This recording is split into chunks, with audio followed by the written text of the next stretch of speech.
Hey, my friends. Did you miss me? I missed you too. But I needed a vacation because I was deep in my own feels for a little bit because I was just in my feels. And so you needed a vacation. But now it's time for your astrological forecast for the 30th all the way through the 7th. Y'all, how'd it get to be fucking July? First, we're going to talk about this last week because I did not do an astrological forecast for last week.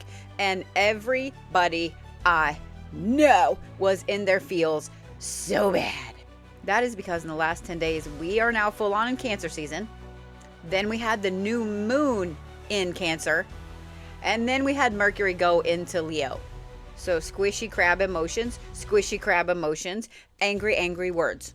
And that's how our last week was. So how is this week going to be? Well, before we go too much further, make sure that you're following me on YouTube, on Instagram, Facebook, all of the things. It is the Blue Bodhi, often imitated, never duplicated. Thankfully, for the next, 24, 36 hours, etc., you have time to calm your emotions down. Because you have until the 2nd before anything really big happens. And the 2nd is the first quarter moon. What is the first quarter moon, you might ask? This is a period of action, of decision making, and overcoming any obstacles that are standing in your way. Break the barriers, bitches! Have you been feeling motivated since that new moon? Have your emotions been pushing you to do something different, better? Well, this is a time of momentum and a time to act on that. Y'all ever get something in your eyeball while you're talking and then you're like, I don't know what the hell's in my eyeball, but it really hurts. Like, that's where I'm at in life right now. I don't like it. I think I got it. But I digress. And then you have the 3rd to recover from that, to get all of that momentum just blasting out. That was a little aggressive. I apologize. Because on July 4th, we have two things happening. This is where I say, hold on to your butt. Butts? Butt. Hold on to your butt cheeks. There we go. I hope you have too. So first of all, on 4th of July at 11:31 a.m., we have Venus going into Gemini. So what does this mean for you, especially with this momentum for this first quarter moon? It means you're all about some intellect. It means we're not going to go just blindly chasing anybody that winks our way, right? I mean, if you do, you do, boo. But this is all about change, about variety and communication. The problem with this is that it can also make you really fickle in how your decisions are made. So knowing that you have this first quarter moon with all of this momentum, and now you have this where you possibly could get bored really easy with decisions that you've made, I am going to recommend that you don't make any solid decisions this week. None. Nada. Zip. Zilch. Don't do it. Harness that momentum, get it ready, write all the ideas down, but no hard decisions, no hardcore decisions, no big decisions, etc. Because on that same day, on the 4th, we also have Neptune going into retrograde. This happens roughly about 5:33 in the afternoon, and it's going to be fun on a bun. This is not one we talk about going into retrograde very often. Neptune going into retrograde means that your intuition is going to be through the roof, as in you can't even catch it. It's that high up there. Probably painfully aware of things around you. This is also going to be a big time of reflection, of introspection, of looking at what has not gone right with your goals, your hopes, your dreams, etc. It can also be confronting illusions. Did that new moon last week really kind of, fuck you all up? Because Neptune retrograde can also bring in some confusion and some doubt. Do you see why I said no big decisions this week? They can wait.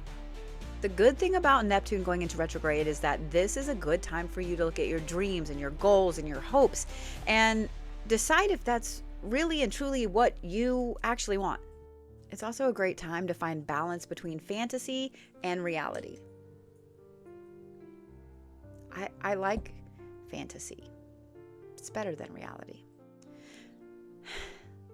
And then you have the weekend to recover from the fireworks, from all of the food, from all of the drinky drinks, and from this retrograde starting and all the things, okay? We don't have anything this weekend, but on Monday, on the 7th, we're going to talk about this. And that is Uranus goes into Gemini. And this is like an early in the morning, like 3:45 in the morning. You're going to wake up with this shit. So when Uranus goes into Gemini, this is a really, really massive boost to your intellectual curiosity. Now, here's the thing about this. This is not just something that's going to happen and then go away. Wait till I tell you how long this transit lasts. So you ready? Hold on to your butt cheeks again.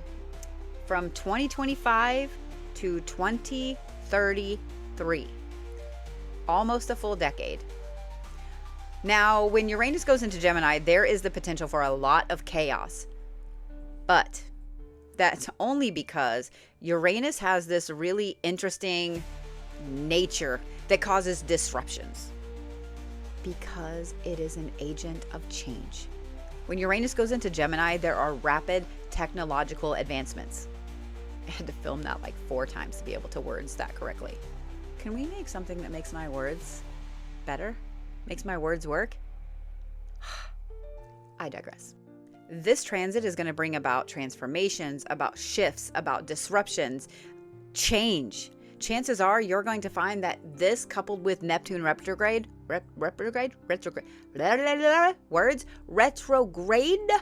are going to really make you look at your entire life up to this point, where you're going, why you want to go there, and a lot of people are going to do a complete flip-flop with where they've been going. It's me. I'm doing the flip-flop.